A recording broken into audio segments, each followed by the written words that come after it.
This evil disease of the brain that strips you of the things you hold so dear, which are your memories, people that you love, and the thought of me not recognizing Ty or my kids or my grandkids like that, I just can't even think about that, because that is all, that's everything, isn't it, really?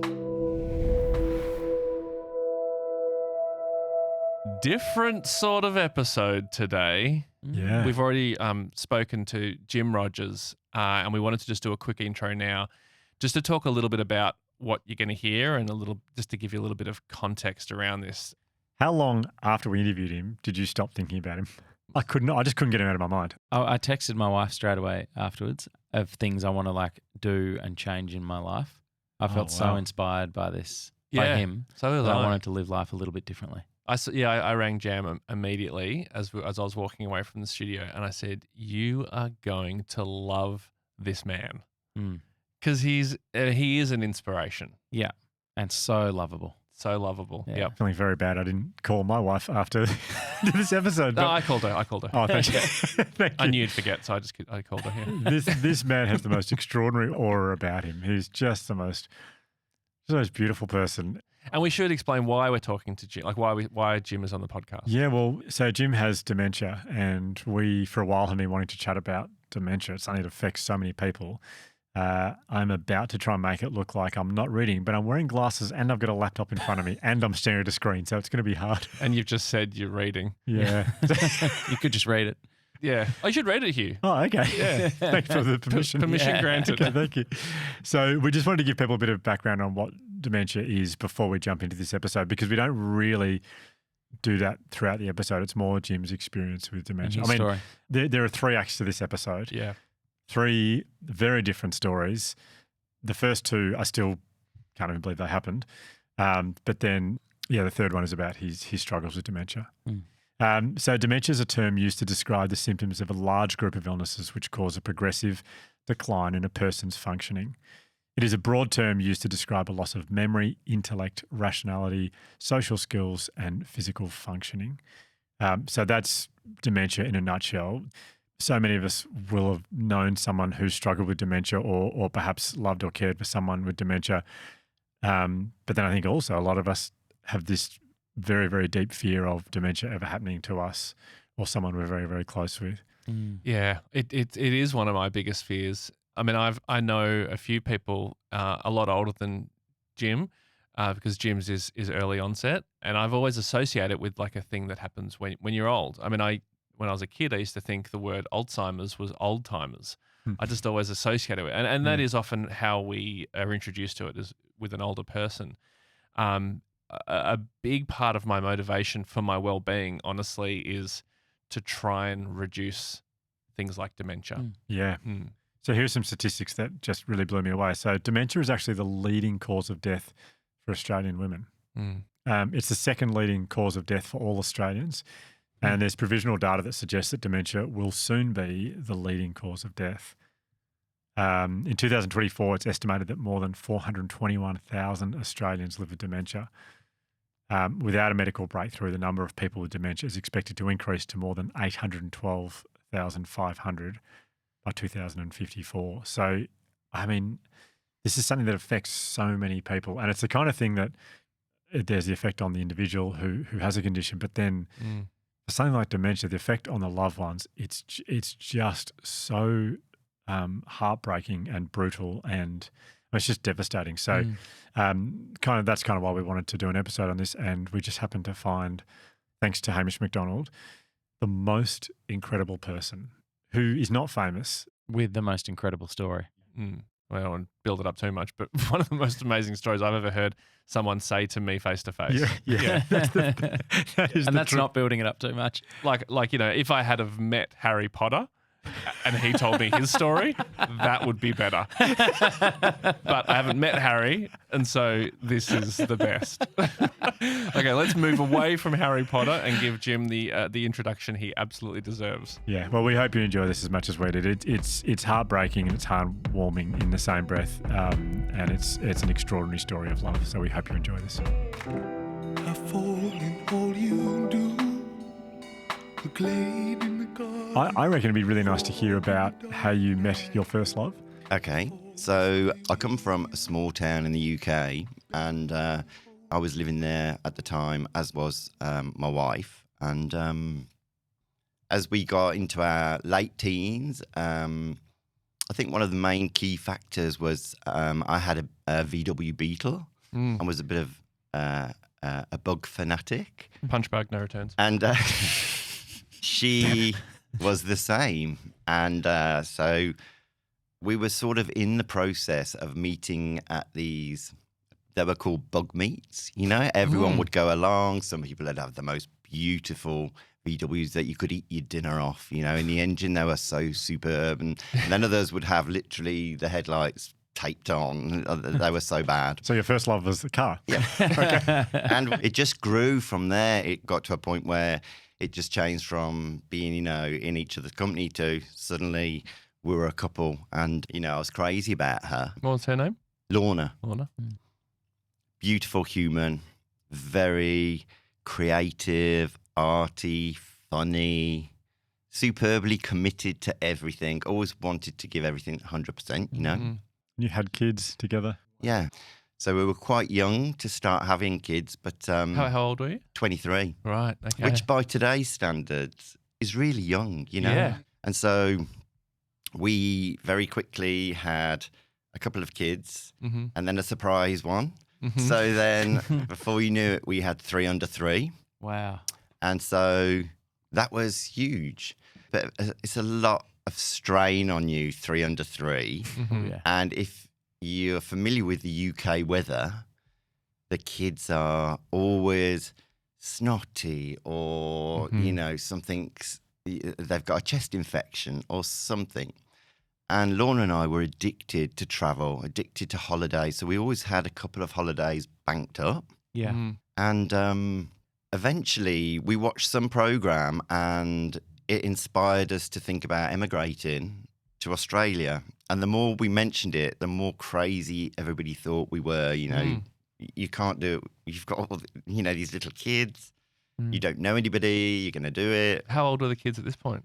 They were, I think, 2, 3, 4, something like that. Right. Maybe a little younger. Mm-hmm. When the first thing I'm thinking about is the flight over. That is terrifying. Horrific. When I look back to do that with 3 kids, I don't even know we did do it. But I think when you're that young, you sort of just roll your sleeves up and get You on would have with been things. 25. Yes. Wow. Yeah. Anyway, we moved to Western Australia and absolutely loved Australia. She loved Australia. We made some great friends. Yeah. And then later, a few years later, unfortunately, my wife had a mole that she noticed, and she kept saying, "Oh, this mole, and it's annoying me." So she went and had that looked at, and they said, "We'll take that straight off." Yeah. And then it came back with a diagnosis that it was melanoma. Mm-hmm. And so what they do is they literally, after the first removal, they find out how far it's sort of gone, and they do a more in-depth removal so as to be sure, you know? Yeah. But they can't actually be sure, and they sort of were in the mindset of enjoy life, go away, you know, be positive, and We think we've got it. We think it's pretty 100%, confident. Yeah. 100%, yeah. Yeah. And so, and of course, so young, you know, we were very, nothing's going to stop us. And Yeah. we were having such a fantastic time. We were living the dream. Still in your 20s. Still our 20s. And living the dream for us. Like, we were by the beach and the kids were swimming in the ocean. You know, it was sending these things back to the UK was just wild. It was wild. And we fell in love with Australia. It just was an amazing time. And this shook it all up. it knocked us for 6, and it knocked Lorna for 6 in the fact that she felt, what about if something ever happened to one of us? It really made the focus, made us think, you know, what about you haven't got your network, your support crew, the grandparents, everything. So we decided to return back to the UK. Was that also, I imagine if you get a shock like that, I would have a desire to be around family, 100%. not just for the support, but for the love as well. 100%. And when I look back now, I think it's quite a crazy roller coaster. That I think when you're young, I don't think you take into account what big actions you're taking, you know, to actually make that move. So you're dead right, though. It was so great to go back and be embraced by all the family. And we're very, very close, you know, extremely close. So anyway, we got back, and only probably 6 months later that unfortunately we were walking down the street one day, and she put her hand in her pocket. Well, she's got her joppers on, put her hand in her joppers, and she was walking down the street, and she just stopped and said, "Oh, shit." And I was like, what? You know, I thought she'd lost her house keys or something. And she said, "I've got a lump. I can feel a lump." And so, yeah, it was quite rapid from there on.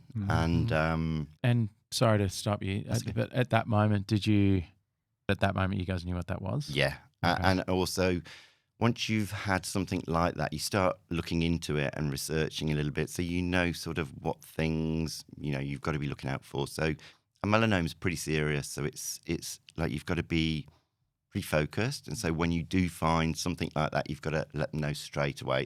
So she was literally fast-tracked, and they had to do all of the removal. They put drains on and take away your lymph nodes in that area and that sort of thing.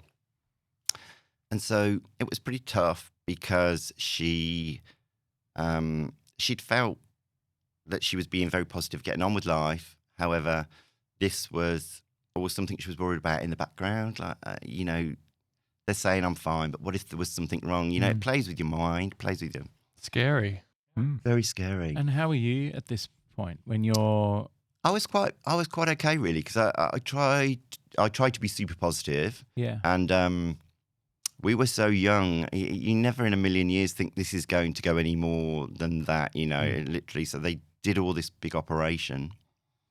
And a couple of weeks later, we went down to a specialist appointment at the hospital.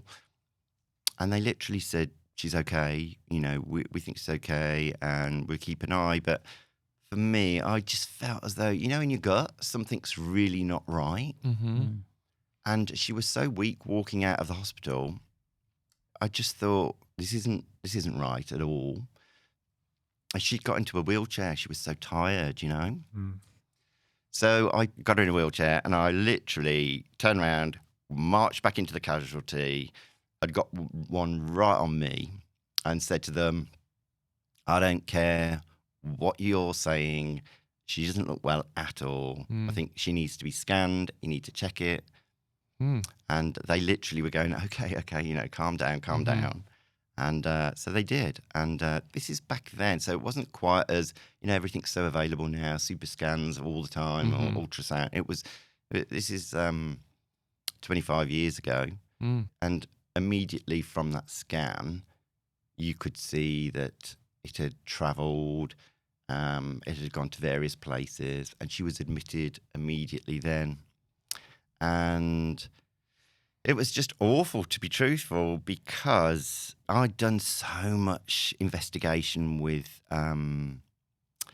there is, it's called Macmillan Helpline in the UK, and they're Macmillan nurses, you know, people that do this for a living, and they're like angels from God that look after these people in their last months of life.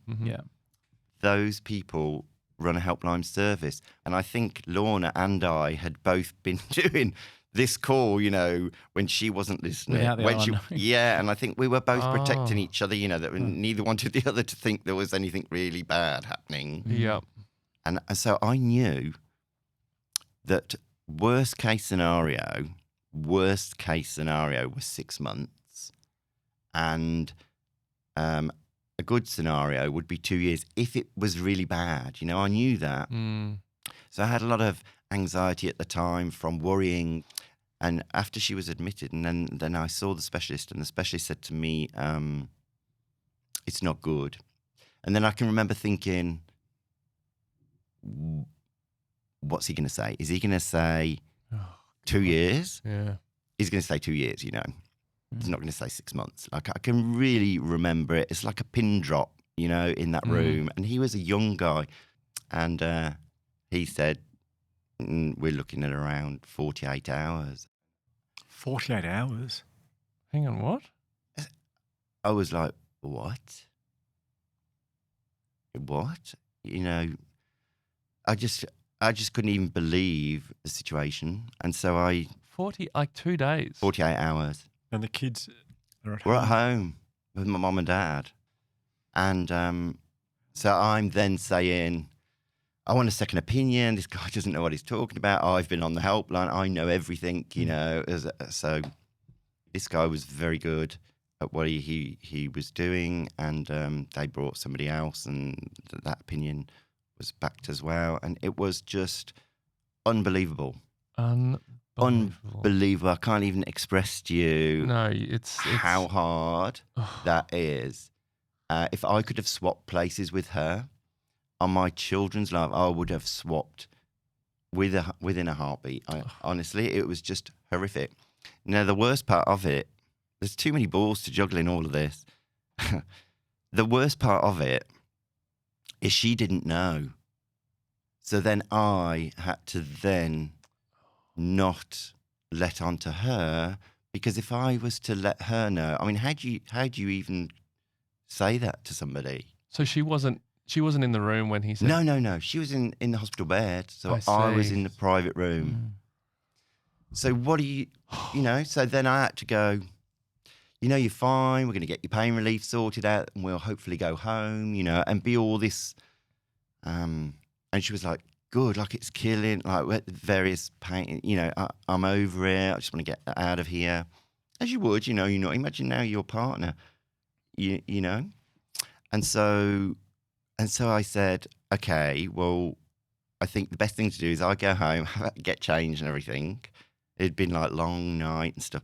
I'll get changed, and then I'll bring the kids down to come and say hi, because they're wondering, Sorry to this. Just the kids at this stage. How old are the kids? 5, 6, 7, Okay. I think. God. So, and they were with my parents at home, and she was saying, absolutely not. I don't want them coming down seeing this. I don't want them being worried or anything. So this whole situation was so difficult, because I'm thinking, oh my God, I've got that to consider, but you're my primary thing to consider, your feelings and what you're thinking. It was just awful. Do you mind if I ask, and because did you know immediately when the doctor said 48 hours, amidst all that the shock, I can only imagine, did you know immediately that you wouldn't tell her that it was 48 hours? 100%.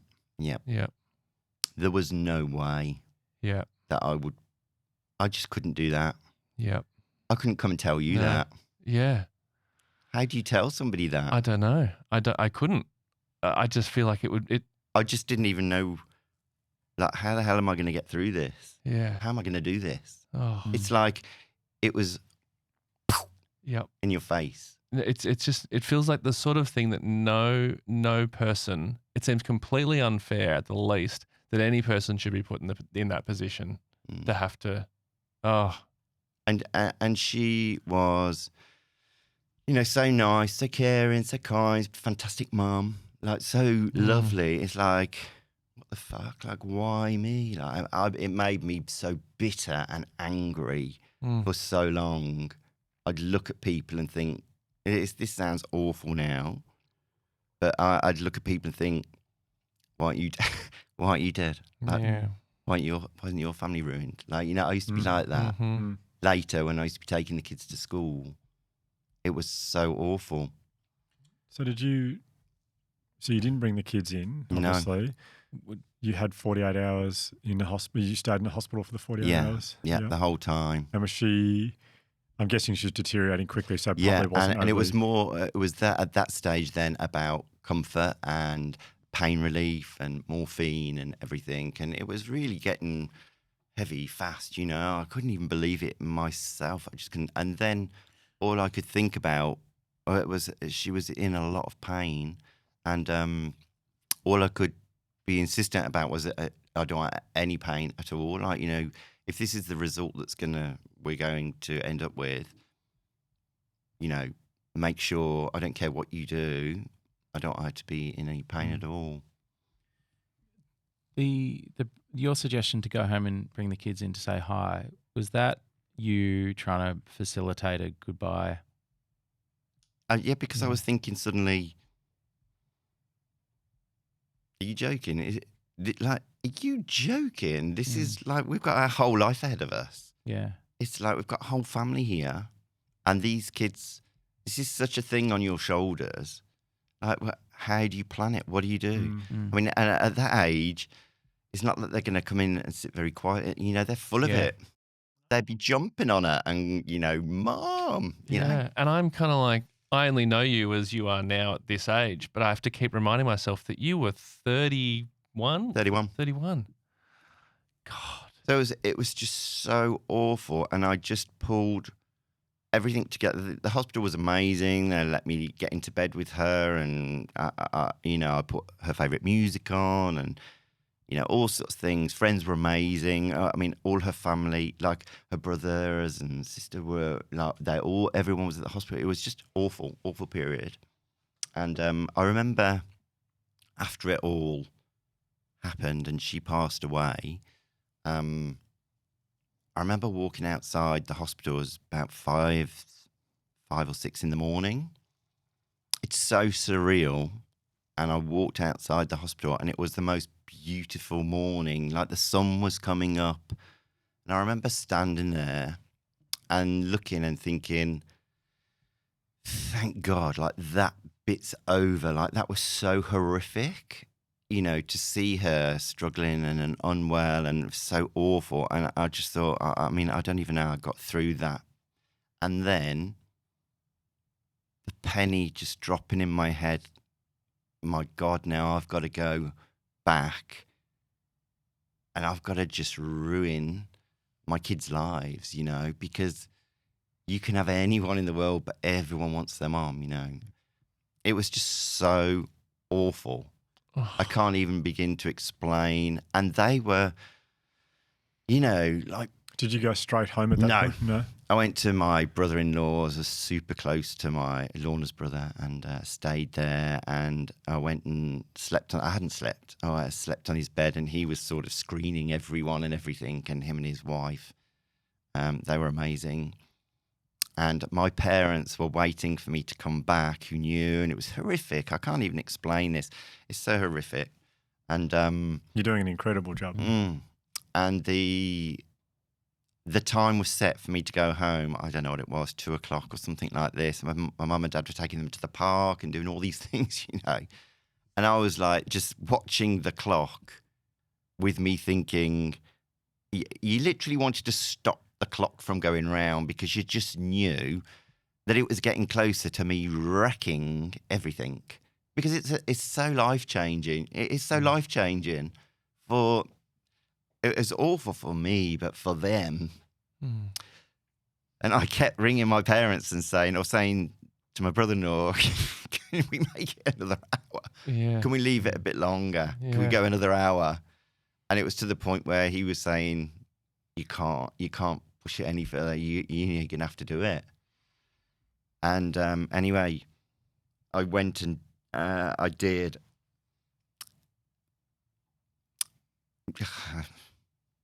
I went and spoke to them with my mum.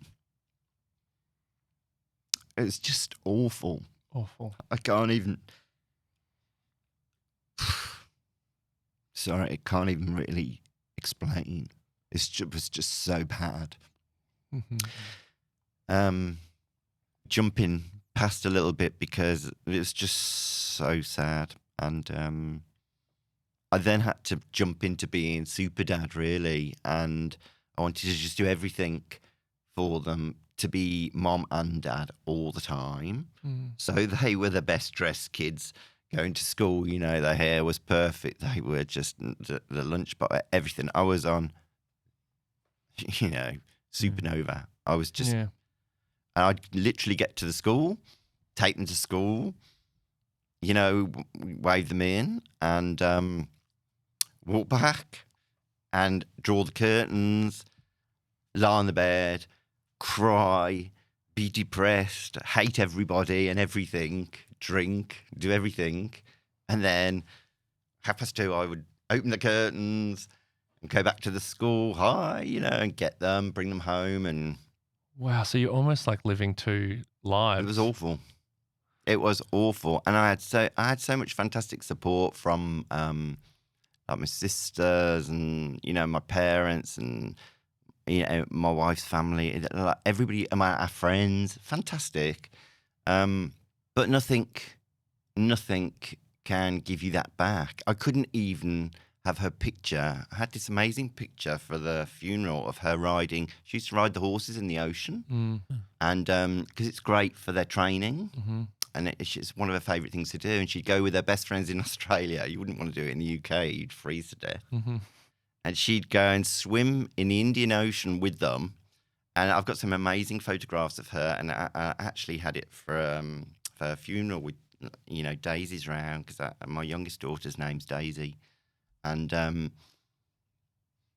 that was on my wall in this cottage that we'd renovated. And I couldn't even have it on the wall. I couldn't even look. I just couldn't even look at it. I couldn't even walk past it. It was so raw. So yeah, anyway, I went on to be super dad. I joined the president of the Catholic school. I was on the committee. I was doing everything. How are the kids at this point, if you don't mind me asking? Just totally heartbroken, very clingy to me. They would rotate who would sleep in the bed with me. They'd want to be with me, wouldn't let me out my sight. My youngest daughter would be extremely worried if I was going anywhere, you know, what time, how long, you know. So I think it really affected them in, you know, in various ways, because it's such a trauma. Do you mind if I ask you a question about, I don't really know the best way to ask, but do you, and maybe it's impossible to know, but do you think in that time when you're so heartbroken, like you've lost your wife, do you think that even though you then had to become a single parent, do you think having kids with you gave you any strength or changed the way that you had to then deal with losing someone, do you think? Without a doubt, I think because the kids were there. I mean, I think if they weren't there, I would have really gone downhill, I think, because I could have allowed myself to. I wouldn't have given a shit about anything or anybody. But for them, you've got to be present, focused. There's homework to do. There's things, you know, that they all had ponies, and I'd got to muck them out, and there was stuff to do. Yeah. So I couldn't allow myself to crumble into a heap. And then to the point where I was being so super dad that my parents were, you know, concerned, saying, "You're not sleeping properly. You're not having any downtime. You need to have a break. You need to have a break." And well, the super dad thing's a lot of pressure. Yeah. Understandable though. I understand how you would go into that mode. Absolutely. Yeah, well, you want the best for your children, so you want to do the best for them, and nothing you can do. I mean, I had a couple of girlfriends much later on, but it also made me a little bit irritable about the fact that I felt as though it was not a replacement, but it just felt very strange, you know, when these people would be so nice to them.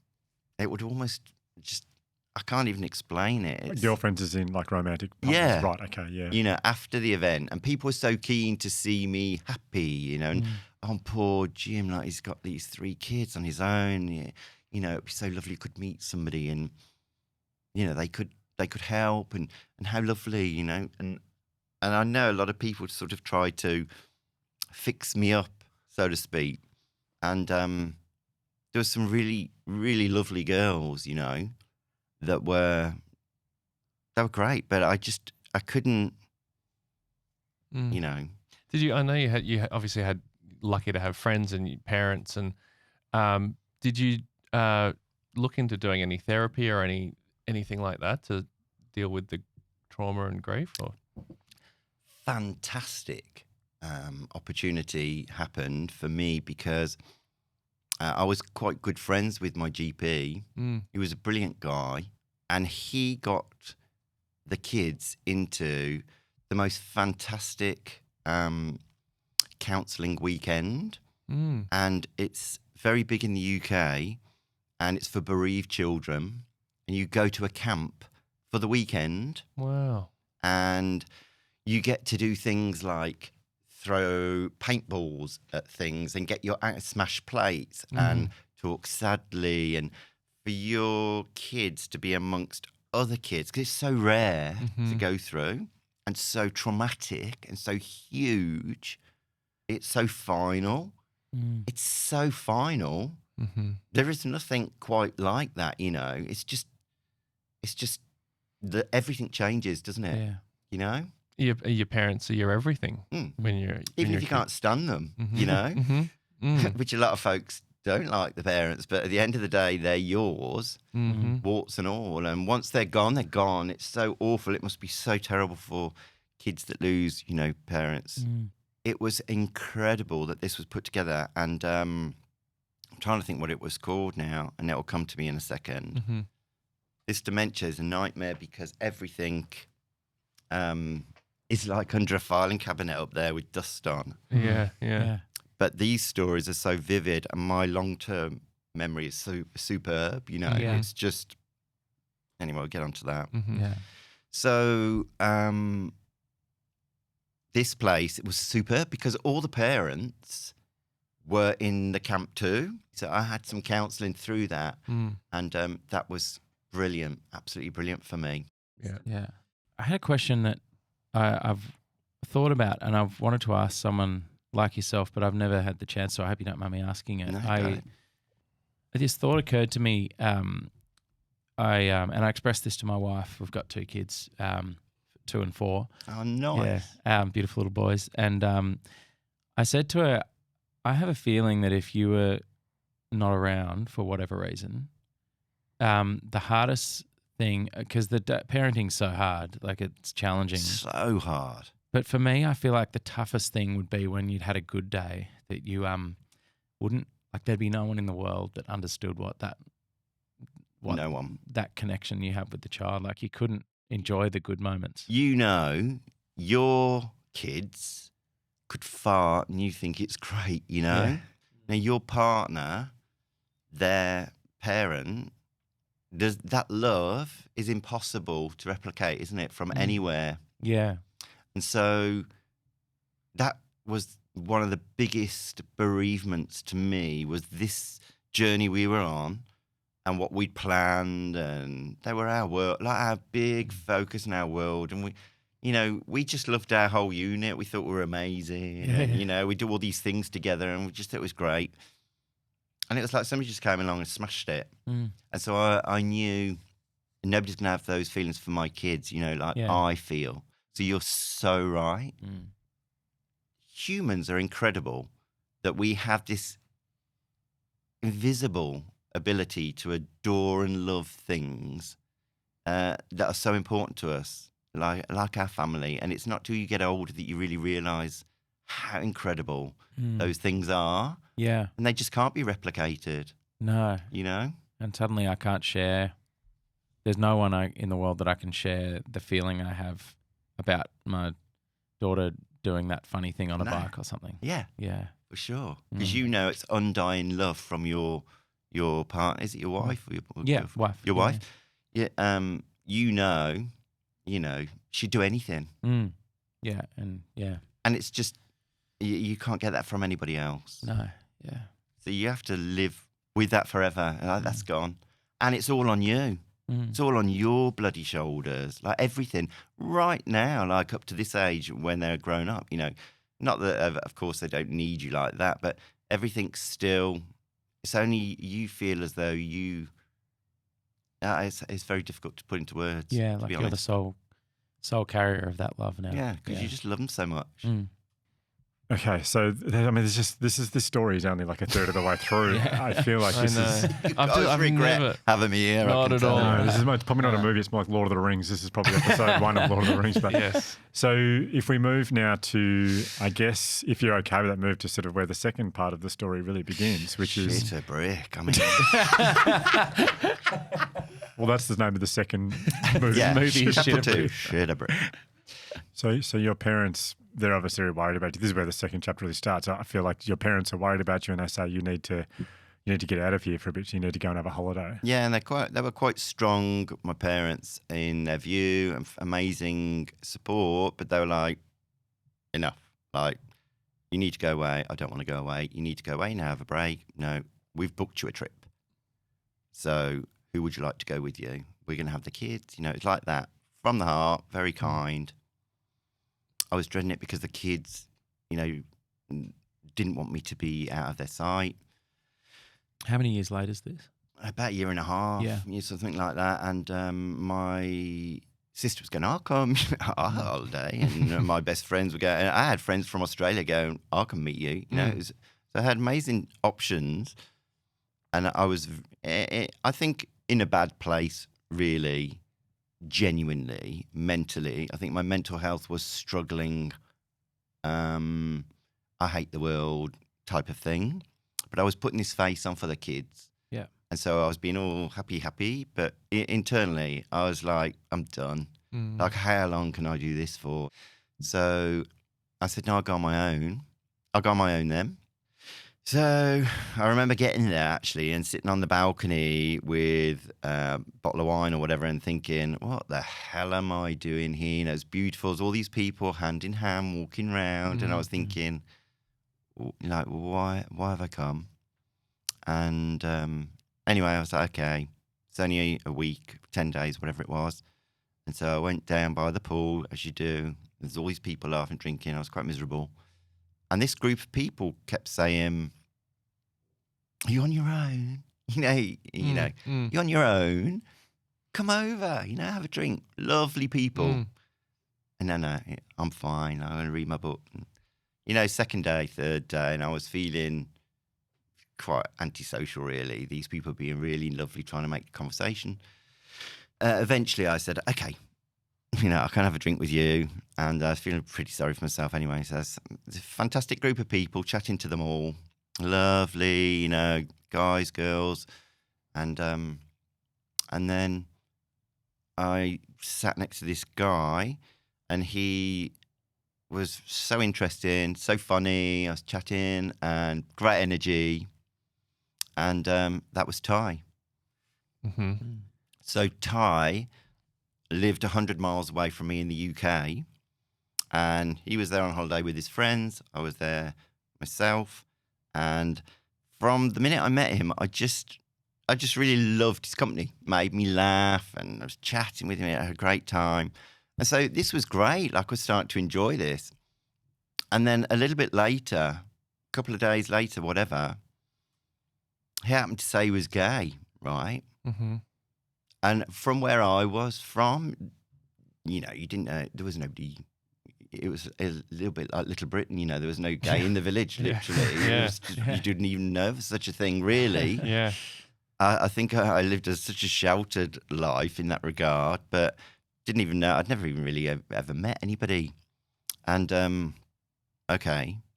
I think I asked him if you've got kids, or are you married or something like that. He's like, oh, no, I'm okay. Anyway, it just grew. I can't even explain what happened really there. And I don't even really have a recollection of feeling anything prior to this, thinking, you know, I never really have a recollection of thinking, oh, I like guys or anything like that.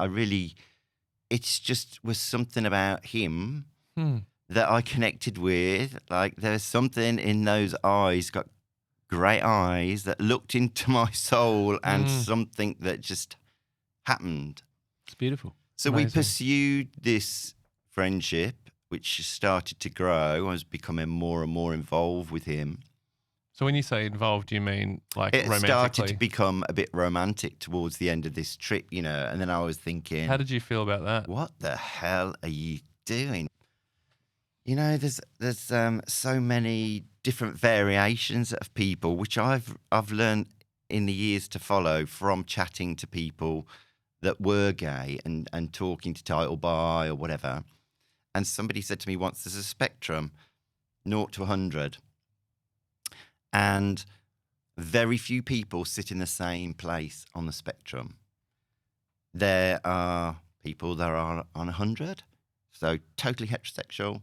There's people totally this end who are totally gay. Then you've got everything in between, you know, and there's very different areas. Some people may think, you know, that guy's so attractive, he's so handsome, you know, but never more would you think of anything more than that. But there is a big spectrum. And so for me, I just connected so deeply with him. And it got to the point where when I went back to the UK, we'd start on the phone, you know, because we lived 100 miles away. And it was becoming hours on a night, you know, that sort of thing you hear about, hours on the, you put the phone down you type hang of up. thing. Jesus. And so Is it still confusing at this point? Or are you I just in love and... I can't even explain how it developed from there because there was no way this was going to happen. Like I was on the PFA, like I've got 3 kids, I've got responsibilities. Like I'm a normal Catholic school. Yeah, I'm a normal guy. Like I go at the pub, like all my friends, like my whole life's here. My mum and dad, what the F? You know, it's not it's not going to happen. So at this point, this was this desire I'd got, this connection with him that I loved, made me feel so good, but I knew it wasn't going to happen. And anyway, we saw each other a few different weekends and stuff like this, and he moved heaven and earth to come up, and it just made me feel amazing, you know, and was amazing to the kids. This was just Dad's friend coming, amazing to the kids, just lovely, and they loved him. When's Ty coming? You know, and it was like this. I was loving it, but it was, I think there was an element of control in there as well, because it wasn't like having a girlfriend that was going to be seen as that. It was like this was just my friend, you know. Yep. Nobody knew anything. I was so in control of it all. Wow. You know, Even now, do you think that no one knew? nobody knew. Wow. Ty's people knew because he said he got home and he went, "I've met this guy. I'm going to marry him." Right? Wow. And his mum told me that. Wow. And he was like, "Okay, Tyler, calm down. You know, you're only 23. Calm down." Oh, Ty was 23. Yeah, so there was an age gap between us. Right. So let's just throw a bit more into the mix. Wow. This is already the best movie I've never seen. This is what my eldest daughter says. She's like, "I'm writing your book." Yeah. I hope I'm trying to think of a better word to use. So You always ask the best questions, you know. Well, I hope this word isn't too clunky. Yep. But was there a part of it as well? I think you sort of hinted at it, but like I imagine every girlfriend that comes along, there's the word, here's a replacement for. That's exactly how it was. And so I imagine with Ty though, it's no one's thinking that, the kids aren't thinking that, no one in your circle is. So there's so much less pressure on the situation. And I was definitely not thinking that, you know. So it was actually, it felt really good. Like I felt very free about the situation. It's like, this is not going to happen. Yeah. This is like, you know, I'm feeling, suddenly I was getting up and feeling, you know, this is a great day. I couldn't wait to speak to him. Couldn't wait. The kids would go to bed. I'd be on the phone to him for hours. There was no FaceTime or anything like that then. Yeah. But he made me feel as though it was all okay, and that I was all right, and I was going to be fine, you know. And it's I can only imagine. I mean, I was in a long-term relationship in my 20s, and then we broke up, and I genuinely felt after that for a couple of years, I will never meet anyone as Absolutely. great as her. Yeah. And I truly believed that, and I had come to the conclusion in my mind, it's like, okay, I'll just be single forever. Like that's that I can deal with that. That's okay. And it's probably just self-preservation and protecting myself, but that was a genuine feeling I had, and I can only imagine in your situation, maybe that was a similar feeling. I think you're spot on. You know, sometimes those wounds are so deep that you have this protection mechanism where you just sort of go on autopilot, really. Anyway, it was moving along, and I was saying to him, like, this has got to come to an end, you know. This just can't progress, because I was falling more and more deeply for him. Like, I was getting more involved and wanting to be with him, wanting to see him, and I knew I'd got to stop this and nip it in the bud. I just can't do this. Was it getting to a point where you're like, well, I either have to break up or tell everyone? There was no way. I'm not telling anyone. You know, there was no way. Right. No chance. It was just it's too far removed from my life. It's too crazy. Mm-hmm. Anyway, I broke it off with him. He came up, we went out for some lunch with the kids and everything like that. And then I think my parents had the kids for a bit, and we went for a walk. And I said, look, I think you're incredible. You've made me feel so happy to thank you. And it's done. We're done. And he was like, went home. That was a very quick impersonation of someone crying as well. I'm going to say that. He went back to the house and got his bits. And just such a great person, like left me a note saying, here's the key, and just really, Respectful. very respectful. And he drove back down to London, which is about an hour and a half's drive. And he got back to London, and I was sort of sat there on the evening thinking, well, that's done. I felt like shit, as though this is just so, it's like so not fair, like this life. I'm so over it. And then he got back to London. He was like, no, I'm not having it. I'm going back up. So Whoa. he turned the car around, drove the hour and a half back, and walked in the door. And I was like, oh, my God. And we spent the whole night, really, with me saying to him, you need to travel the world. You know, you're so young. You need to go and do all this stuff. And you don't want to saddle yourself up with this life. And there's me and the kids. Like, no.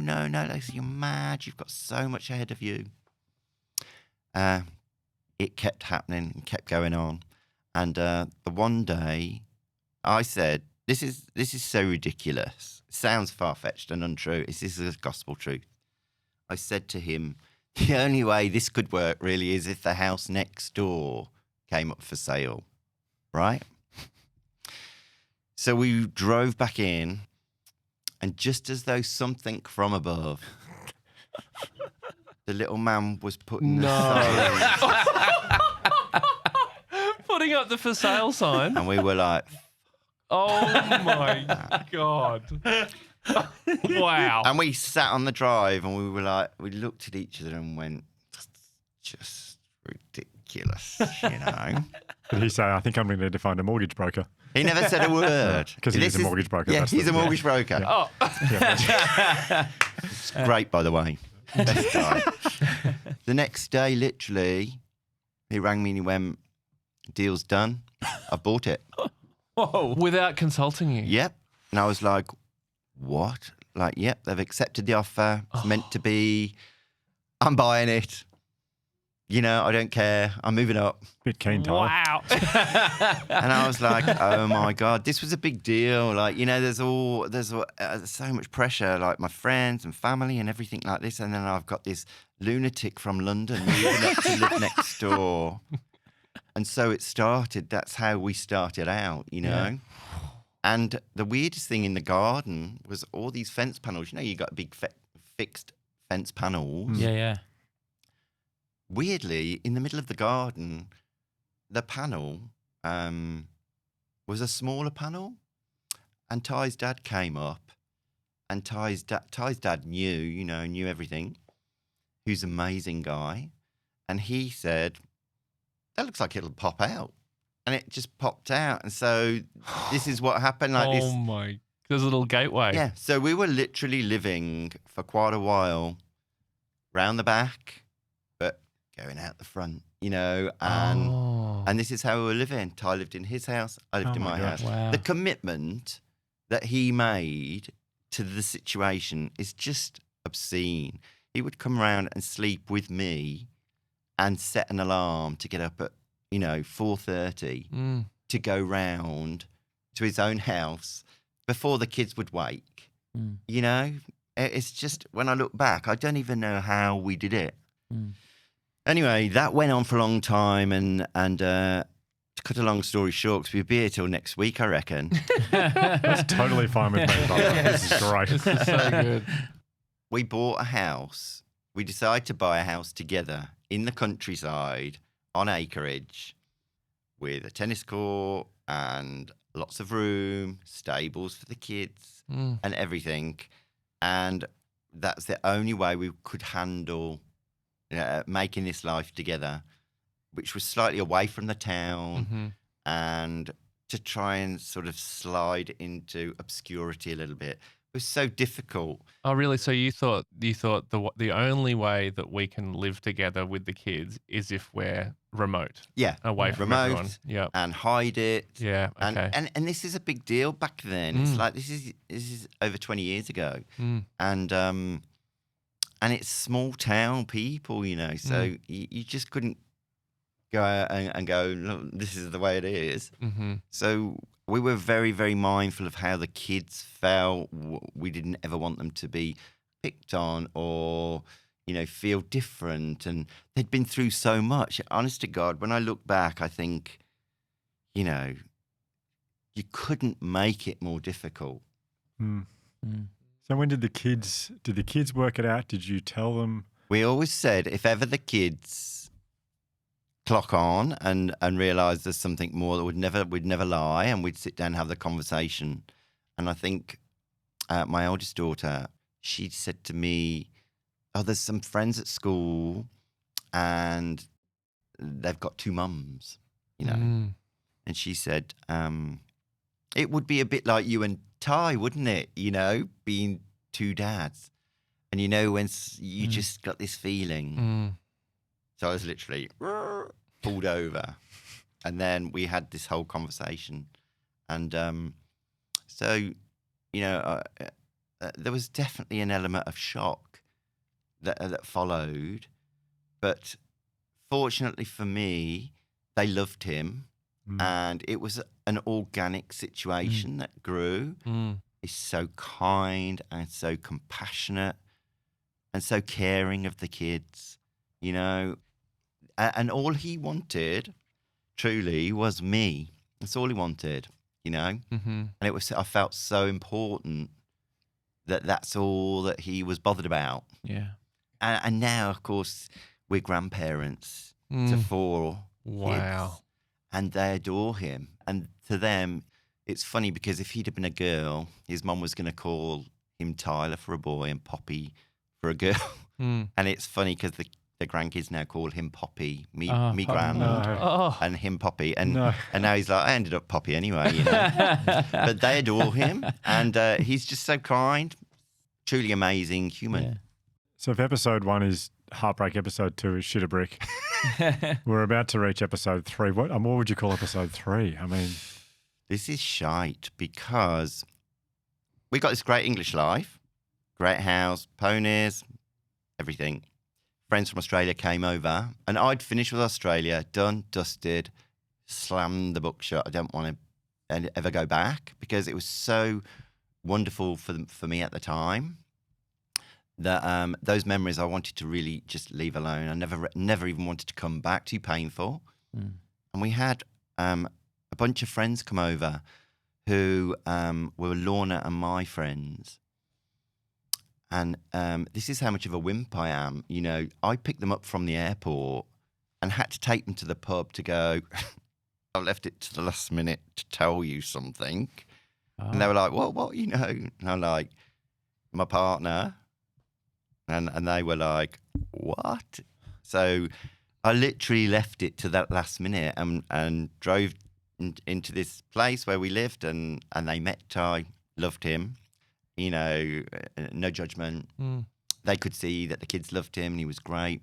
Anyway, the point of this is that they spent all this time telling the kids how wonderful Australia had been for their mom, you know. And, you know, if you've lost somebody that you love dearly, to hear those stories is so Of course. wonderful. You know, it's like I've lost my dad and anybody tells me anything lovely about him now, it's like it just means so much. And I knew it meant so much to the kids. After these friends left, the kids were then adamant, well, it's crap here. Why don't we go there? You know, I mean, we've got a beautiful home. We've got everything.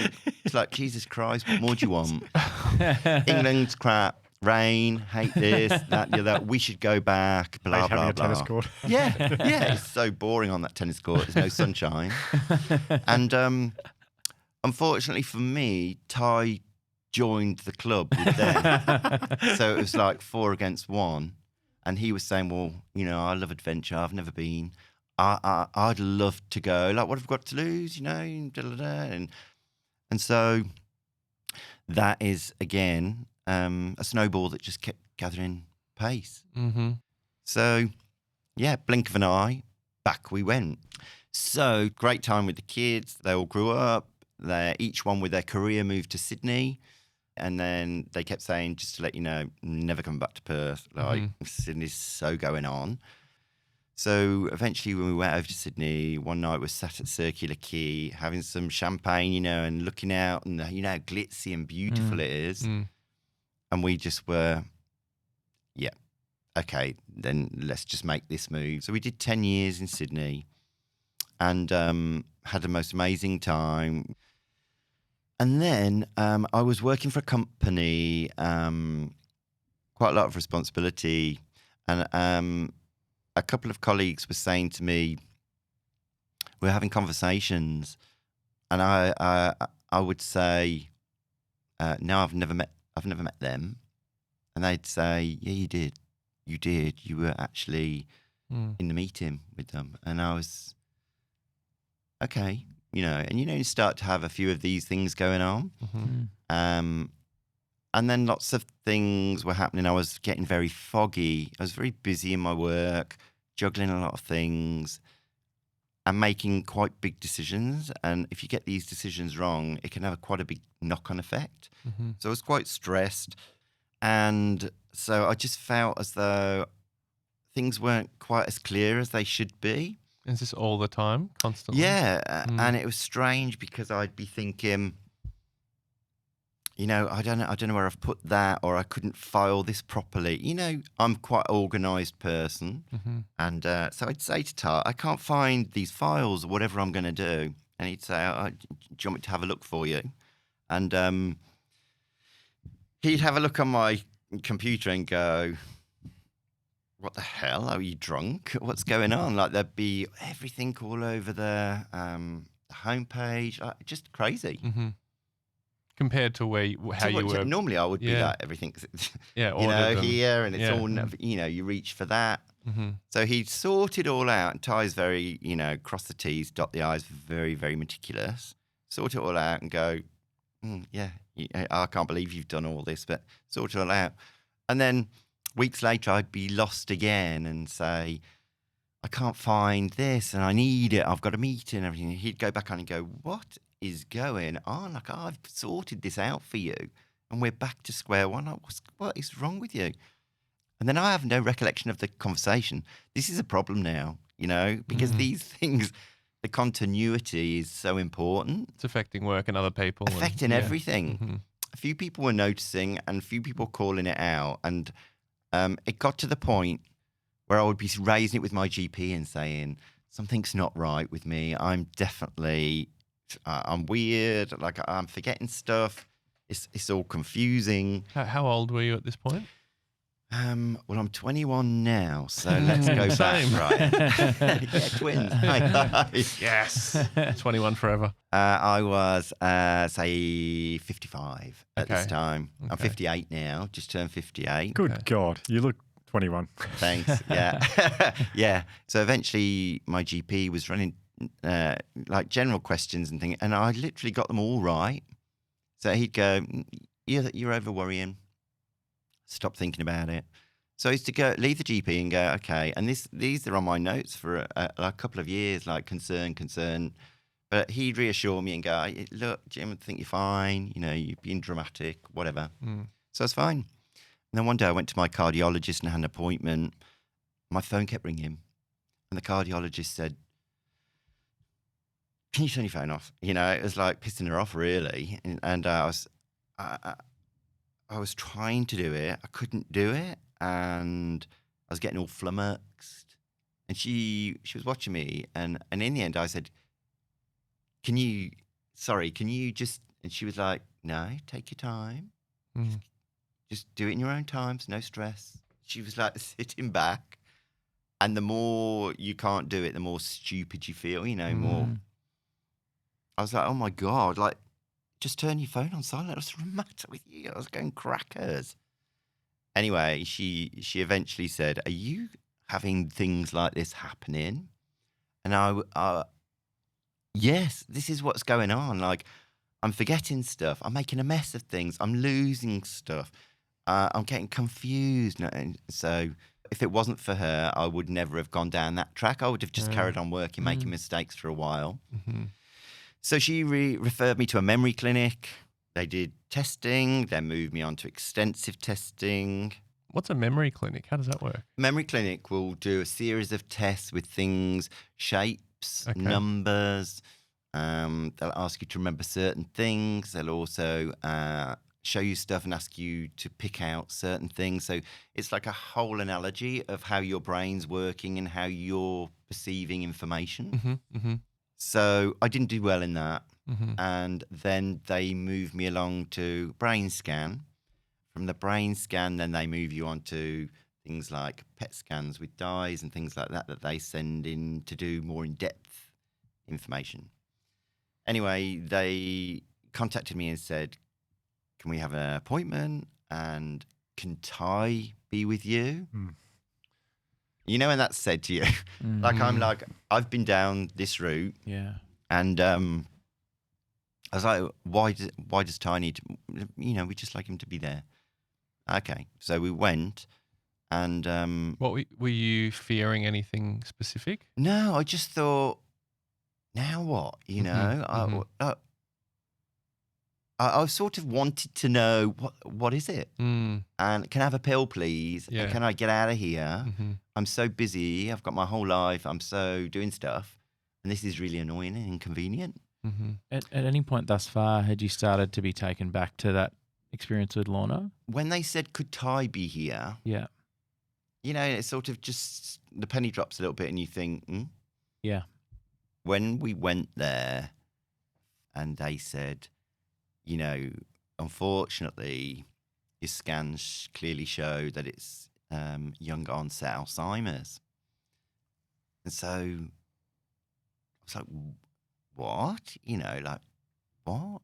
In my head, Alzheimer's is an old person's disease that you get later in life. And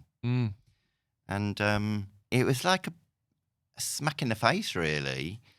And then they carried on talking about stuff.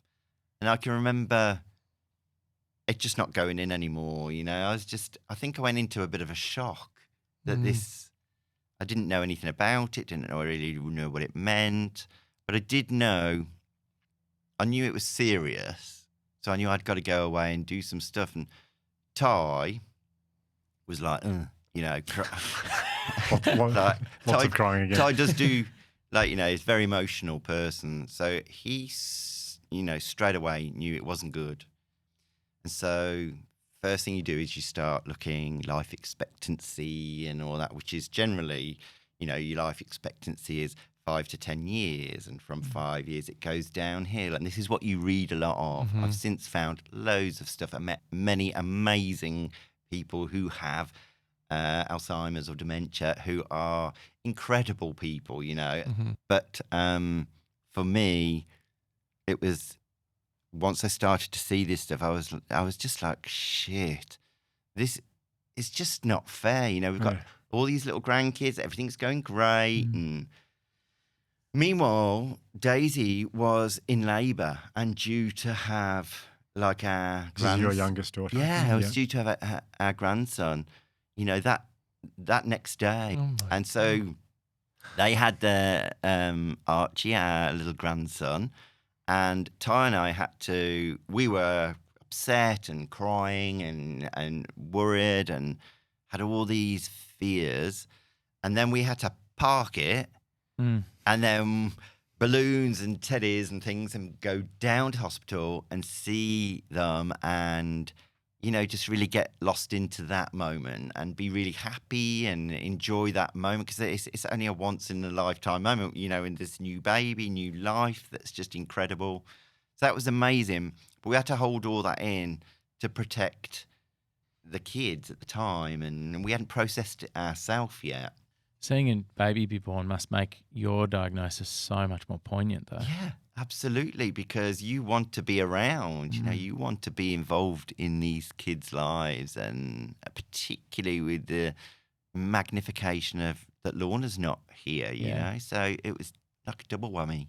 On the life expectancy thing, was there also any part of you going, well, last time I looked up life expectancies, they said 6 months to 2 years and it was 2 days. So this is sent me into overdrive then, because in my mind, I'd already seen this situation where, you know, I thought it was all going to be great for Lorna and then for myself. So I started deep diving into the internet and looking at all people's stories and what happened, watching films like Still Alice.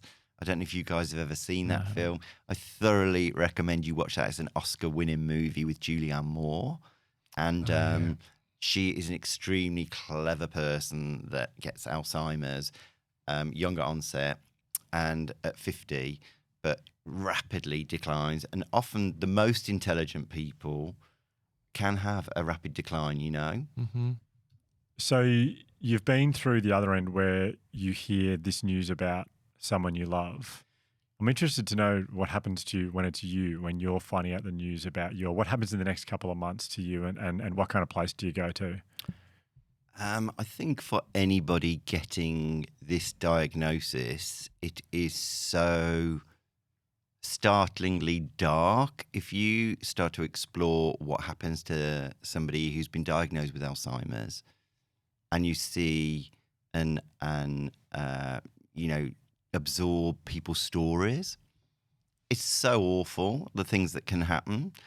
And so I literally went back to that place where I'd previously been after Lorna. You know, I started to go very dark and depressed and feel very sad and very sorry for myself and very anxious and monitoring myself all the time. How do you mean monitoring yourself? Before I started the medication, I was starting to drop words and lose my track, what I was saying.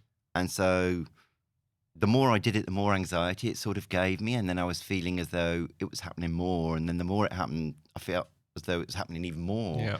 And then I was tricking myself into thinking, oh my God, like, you know, I'm going down so fast. Like, oh my God, I'm going to be sat rocking in a chair before you know it and not know Ty or anyone. So I went into a spiral for quite a while and hid it from the kids. Didn't want to talk to them too much about it because it's very difficult because my kids are such wonderful friends as well as my kids. But there's certain things you don't want to talk to them about because you're adding to stress for them and you don't want that. And so I think lent on Ty quite a bit and would wake him at 3 a.m. because I couldn't sleep. And, you know, I'd say, I'm so scared. I'm so worried about what's going to happen. What's going to happen is our life's ruined. And we were both grieving. Ty summed this up one time and said, you grieve for the life you thought you were going to have. It's quite a weird scenario because we all know we're going to die, and you are going, that's for sure. The four of us here, we're all going out the same door with zero. Mm-hmm. So we all get worked up about how much we got or what we're doing, but it really doesn't matter. But I think when somebody says this is being brought forward and you need to do your will, you need to pick a home, you need to decide who's control of when you go into a home. These are wicked things to have to consider in your sane mind and go through with your lawyer and list everything, your wishes, and it's just so hard to do. So I spiraled then. I went down. And the one day he said to me, This is Tyler. yeah, he's a pretty positive person. And he said, enough with the whole what coulda, woulda, shoulda, you know. He said, if you're not careful, this present that you've got right now where you are fine and we're having, we've got everything to do, we can travel all over the world. This diagnosis is now giving you an amazing opportunity to get our affairs in order. Let's go spend some money. Let's go and travel. Let's do all these amazing things that we could do. And my bucket list is like this. I just got Oasis tickets yesterday, so I'm like, Oh. That's a big ticket item. Yeah, exactly. I'm so excited about that. But so he said, if you don't draw a line in the sand and step over it, you're wasting all this time just dwelling and worrying and mithering. So you need to pull your arse out and get on with it. And let's just have some fun. Let's enjoy life and make the most of it. And I had a conversation with myself and said, okay, you've got to the end of the week. You can wallow in this. And then you need to change total outlook. And it was from there that I started practicing yoga and meditating and, being grateful for everything and taking a moment in the morning to really think about the things that make me feel so happy and the people that make me feel so happy. Because at the end of the day, we're all striving for happiness, right? And there is an element in things, disasters like this, awful things like this. You can turn it around and you can find something great about it. And for me, it's an amazing opportunity to do all the things that I can do now. I could have been lost in the process here and wasted a long time working away, doing stuff, thinking it was very important, which is, at the time you think it is so important, don't you?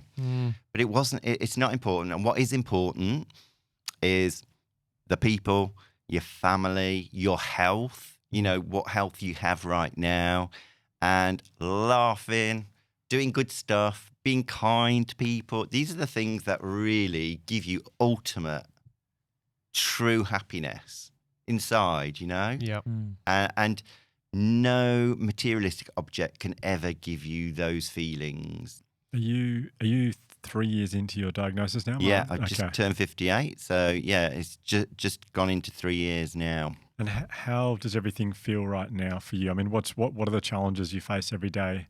Once I was diagnosed, once you come to terms with it, you've also got to tell the kids. You got to deal with all of that. Then you feel very alone because you don't know anybody, you don't know anything. And that's when my neurologist recommended Dementia Australia and said, reach out to them.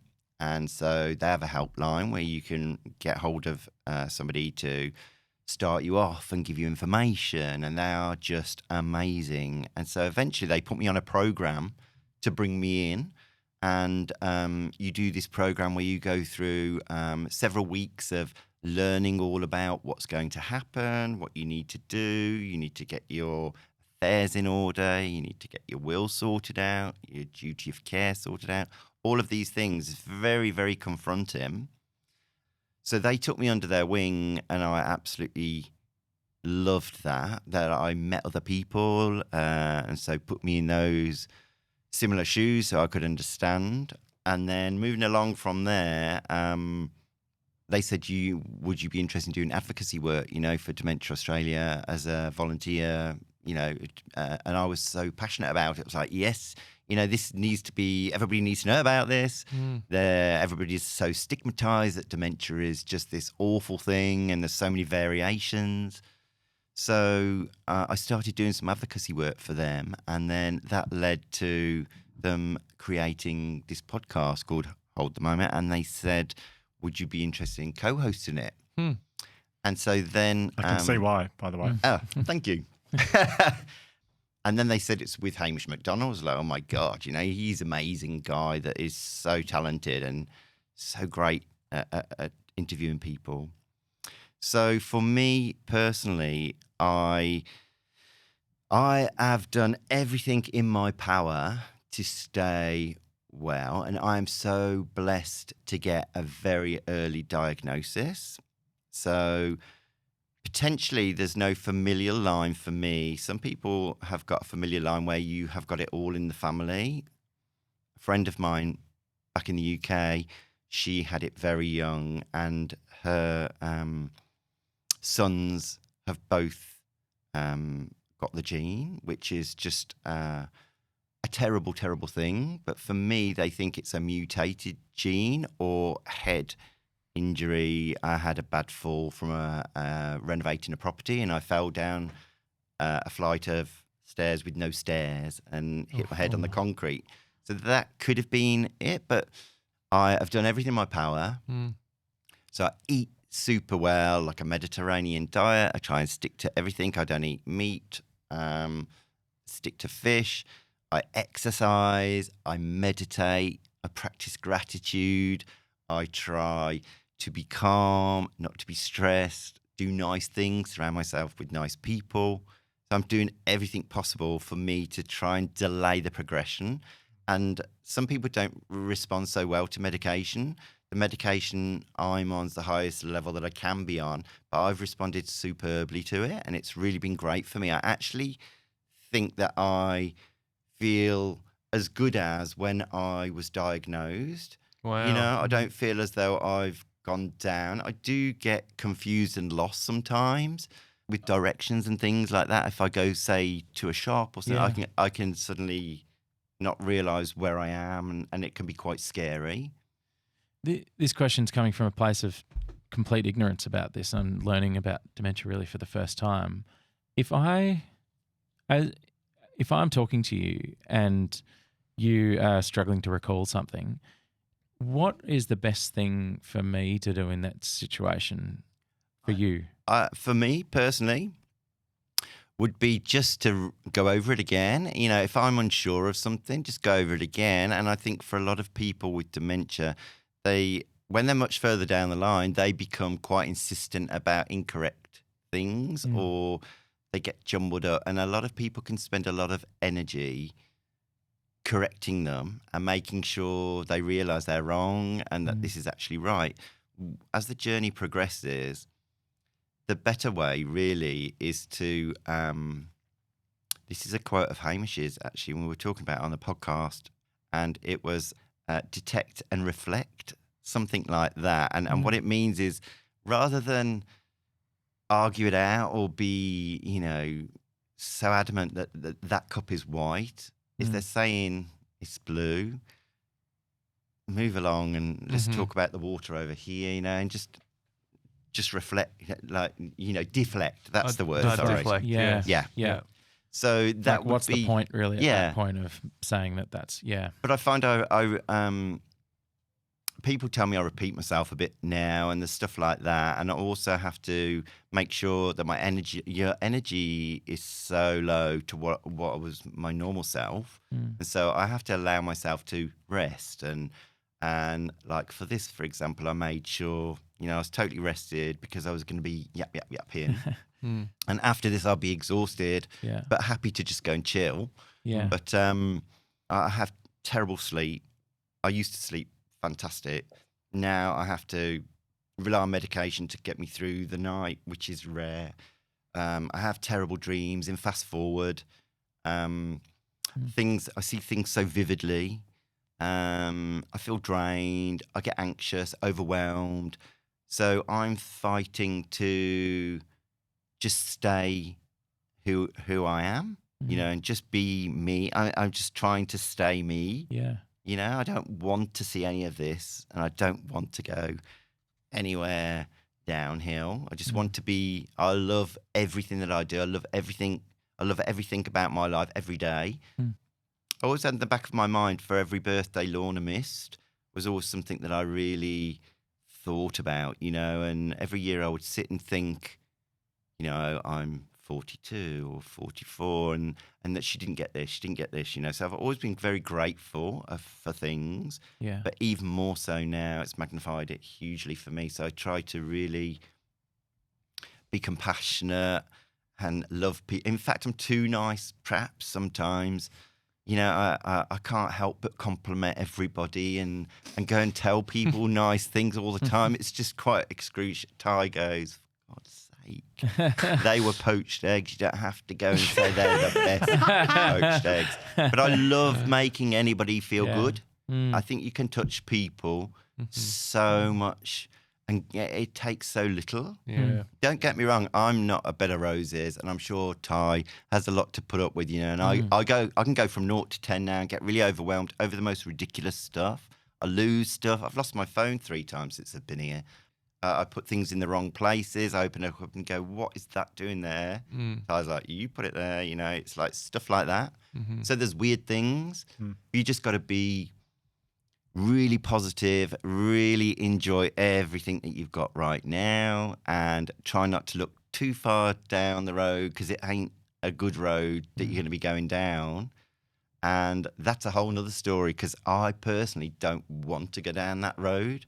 So I'd like to take control and find a way out of it prior to that, because it ain't pretty what's ahead, that's for sure. Yeah. I've loved listening to that reflection on life. I have to say, though, the whole time I'm thinking about your kids, I'm just wondering, telling your kids and how they responded. In fact, one of the episodes that we did, that the kids were interviewed in there, and my oldest daughter said it was just, it was like somebody had just pulled the rug from under her feet, and we've always been super close and sort of chatted a lot. I think it's just very hard I think there's an element of denial there too, and not denial, bravado, that I don't want to worry them. They don't want to worry me. So we're all just, happy face. Yeah. Happy face, trying to keep things cool. And one of the loveliest thing about it, it was awful, but they're very strong people. I'm very, very proud of all 3 of them. They've all got amazing lives, amazing stories. So I'm just so blessed that I've got such great close friendship with them. That's my biggest achievement in life is them. And now the grandkids, like, push the kids out the way. Like, the grandkids are just, it's just so beautiful to watch your children then have children and love them as much as your own children, and watch your kids love their children. It's just an amazing situation. So very, very lucky. God, I feel like hearing your story, which has got to be one of the most amazing stories I've ever heard, really, and knowing what you've gone through, I think, like, to know that you're not complaining. It's like, I'm never going to complain again about anything. Yeah. After hearing that, it's really quite inspiring. Well, I just feel, to be truthful, it's really reminded me to be even more grateful. You get so many people that dream of the big house, the better car, the bigger job, which are fantastic achievements for anybody, right? But each one brings with it stress and hassle. So I think when you peel back in life, what really does matter, and this is what kills me the most with this, is if you've got cancer or if you've got various illnesses, when your time comes, the one thing you want is you couldn't give a shit about that big house or that car. You want those that you love with you or surrounding you, the warmth of those people. Yeah. Yeah. This evil disease of the brain that strips you of the things you hold so dear, which are your memories, people that you love, and the thought of me not recognizing Ty or my kids or my grandkids like that, it's just not negotiable, really. I just can't even think about that, because that is all, that's everything, isn't it? Really. Briefly before, you mentioned something that is potentially a taboo for a lot of people, but I think, if you don't mind, I might ask a question off the back of it. I think you alluded to the idea of euthanasia before. Yeah. Is that something you've given much thought to, of how that works, or your position personally on and how that would look in your future? That's a really good question. Absolutely. It's something I've thought a lot about. And I think I would never, ever speak for anybody else, but just myself. Yeah. I personally feel that I've been in control of everything all of my life, and I personally want to try and stay in control if I can, and I would like to control as much as possible up until the issue is having the bravery, and I believe you have to be very, very brave to call it. Yeah. But you have to be in a position where you've got all your faculties and you've got everything set up. So you can do this now. You can set it all up and then be reviewed annually. So if you get to a point where you feel as though you're starting to really go down, you can start the process, so to speak. But the problem is with this, if you leave it too far, just this much, you lose control, you lose the right. Do you mean like with dementia? Yep. So Okay. if you say it was you, imagine this, Ryan, imagine it being you now, and you know that you're going to be going down and down and down. And you know from research, you may not be, probably not as aware as me now, as some terrible things that you see. It's so sad what happens to some people. And a lot of carers would say it's heartbreaking to watch people. And my heart goes out to so many people who are touched by dementia and who care for people. But if you leave it too long, you have no control, because it's not down to you anymore. It falls into somebody else's responsibility. In my case, it would be Ty and Daisy, to make a decision on my care. So it's a massive one to actually call it, because you go, well, if I call it too soon, I'm going to lose out on all what I want. But if you don't call it, you lose the ability. Wow. So it's a very tricky one. So I have thought of it, but I am doing so well myself. Yeah. I feel so good. And, I'm so grateful for my neurologist and my medication and all the people that have supported me to be well, and my swimming, all the things I'm doing. So that's in the background, and I don't feel like I'm anywhere near that right now. Yeah. But it is definitely, for me, I don't want to go down that road. Yeah. I don't want to be, a burden to people and burden to Ty and see the kids and I don't know about you guys. I feel exactly the same. Yeah, I feel the exactly the same. Especially when you talked about so beautifully about and tragically about the idea of not, people are everything to you, and not being able to recognize, or that just sounds like the worst possible type of hell. Do you, because it would be hard not to think about that. And I guess everyone has their own fears of the future, and everyone, we're always told to just be present for this moment and holding the moment. How do you go with that, with the almost controlling your thoughts and the fear or anxiety about the future? I think I'm a bit of a control freak, in the fact that if I allow myself to wallow, I know where it's going to go. Like, I'm just going to get depressed, and I have too much wine. We try not to drink too much, as we all do. And so you just got to try and laugh. Like, we laugh a lot, which I love. And it's good to surround yourself with humor and people that make you laugh, people that fill your cup. Love that one. So we're very strict on being present, put that phone down. Yeah. If we're with friends, be there. If you've got the kids, there's no phones. You don't like it. We just want to be in the moment, and make the most of that. Oh, I'm going to replay that again. That's amazing. Yeah, just a shout out to future Hugh, who's listened to this 7 times. I just had one question. It's a sad one.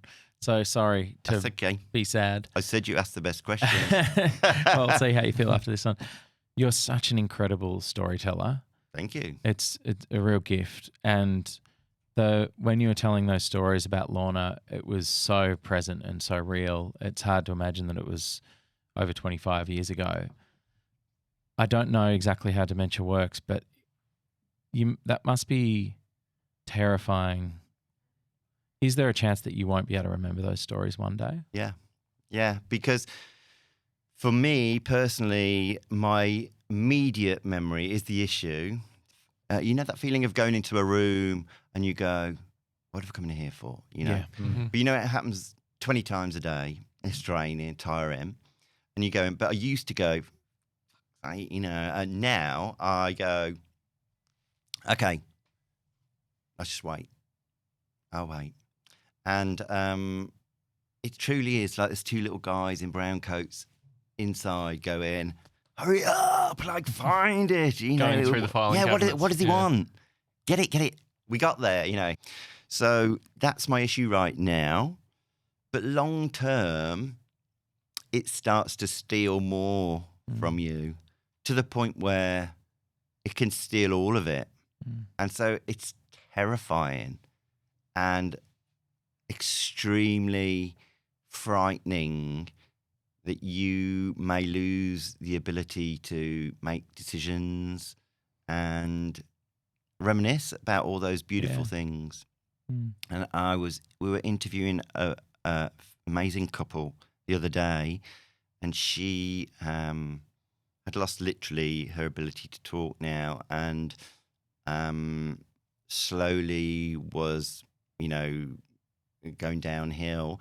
But you could put on a particular song that she used to dance to, doing this jive, that this couple who'd been together forever, and she literally was back in the room, and she could do it. So there is these memories that are so deeply embedded in your brain, but it's the amyloids that build up more and more. If you imagine that cup there with dust over years that's gathering, it's pretty much like that, what's happening. So this neuron connector isn't going to talk to the this other one. Yeah. And so eventually these memories are in there, but you can't get to them. And eventually those 2 guys will go, we're done.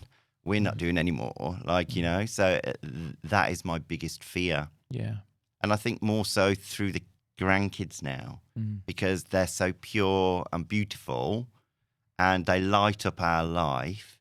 And so the thought, I wanted to, do so many things for them and take them. And we're fortunate we've done well in life, for what we need. And I just wanted to do so many things, Disney World, and take them and do ski with them. And so my biggest fears are that I won't get that. That's incredibly frightening. Such an awful scenario. Throughout this whole conversation, I've been so moved by the way you talk about your family, especially Ty. I love listening to you talk about Tyler. It's great. So what does he mean to you? Everything. He is one of the kindest, most genuine, loving people that's really had a big effect on my life, on my children's life. And I never thought after Lorna that I could meet somebody that could make me feel so happy again. And my daughter started to write my sort of memoirs for a fun thing to do together. And she said, do you have any idea what you'd call it? And I said, I do actually. And I said, I'd just call it An Ordinary Life. And then I said to her, on there, you know, you open the book. Yeah. And I said, it would say to both my wife and my husband, I love you. And she was like, I'm gone. Like we're doing this, you That's know? incredible. Yeah. So there you go. Oh, well, Wow. I am investing in that book. I'll send you a copy if ever it happens. Wow. Amazing. I'm a little lost for words other than to say, I just think you're one of the most beautiful, wholehearted people I've ever met. And on behalf of everyone, not just Josh, Ryan and myself, but everyone in the room, thank you for spending the time with us today, because it's been enriching and insightful and really special. It's my pleasure. I'm just so glad you thought it was interesting, because, you know, the guests you have in are so interesting. I love it. It's been a great experience to come in and do it. So thank you for having me. Thanks, Jim. The podcast is Hold the Moment. If you'd like to hear more, which I think everyone's going to go and binge now. Thank you, mate. Thank you. Thank you, Jim.